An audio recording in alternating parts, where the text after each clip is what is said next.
For nearly 10 years, women in the Middle East have been struggling to fight against equal rights in a country full of male supremacy.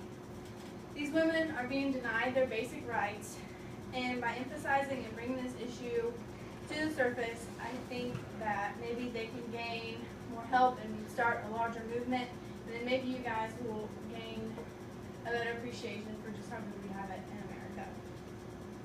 So I see a need to advocate for them because they're not allowed to have a voice and they can't speak out for the rights that they think and I know that they deserve. So since I'm allowed to have a voice and can speak out against this, I think I should utilize that. Because the experience that they have to go through every day, no person should have to go through in a faculty. So I'll be focusing on 3 places in the Middle East: Iran, Yemen, and Saudi Arabia. And presenting these issues to you guys, I think, could impact these women either greatly or even just a little bit. So the lack of equality is widespread. It's similar in places and yet different. So the first place that we're going to be looking at is Iran. And they have had a more relentless approach to these rights because laws have been passed and women can be educated now, and nearly 60% of their universities and schools are populated with women. So the education system is involving technology, so they're being able to learn more about other places in the world. So because they're becoming braver, they have worked together and are able to file for divorce, and like I said, they can attend school, but they're not allowed to go out without a male chaperone or guardian. And these men can be polygamists, where you marry more than one woman. And then in a court system, if a woman was ever brought to testify, her testimony is only worth half of what a man's would be. And when it comes to punishments for a woman who would be in trouble, it's demented. An article from a February edition of New York Times said that Iran has tried to stop stoning, but it still exists, and there's guidelines for the sizes of the stone that you can use. There's too small, too big, too sharp, and then there's a just right size. So that's their regulations for it. But in order for the punishment to be stoning, the woman is to be committed of adultery or whatever. But if she refuses to cover her face when she goes out, she can receive up to 80 lashes. And if you stand up or go against the law, you can face jail time and get the label of terrorist. And then the young girls can be forced into marriage, and that's just a picture of an older guy and a really young girl. And then that was a couple years ago, a woman who was stoned for adultery, and these women have less regulations on how they look when they go out, so that's just a picture of her.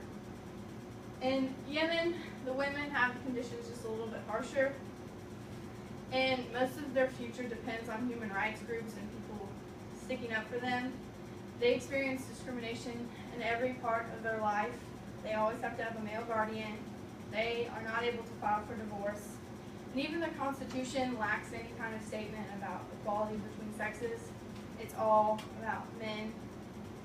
And the biggest issue in Yemen is the forcing of child marriage. Once a girl hits 13, she can be married off.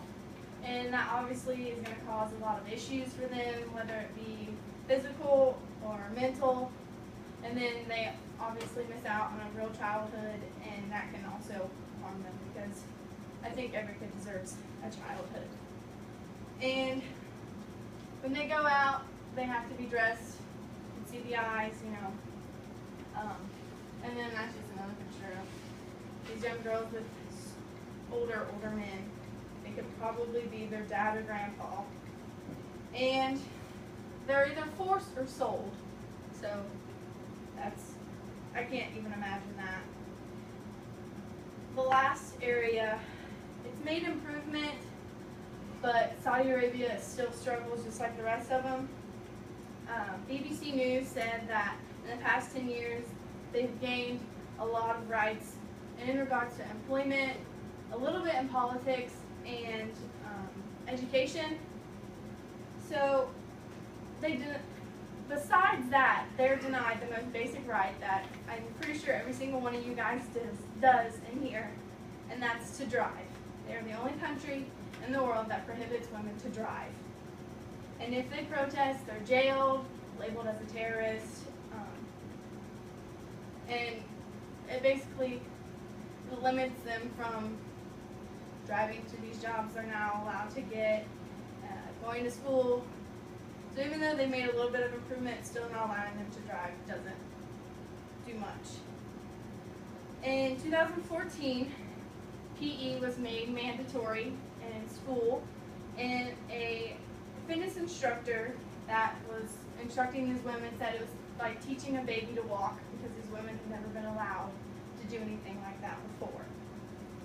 They recently got a new monarch, and he seems to be helping make changes and be more open. So the change is coming, it's just slowly. So in conclusion, I've explained how women in Iran, Yemen, and Saudi Arabia live, and I think if you are more in depth with knowledge and aren't afraid to speak out like we are allowed to do, then maybe we can get a little bit of change, because Martin Luther King Jr. said that the most persistent and urgent question is, what are you doing to help others? So if you get the chance to stand up for these women, and since we're allowed to have a voice, I beg that you guys do before these rights and these women disappear.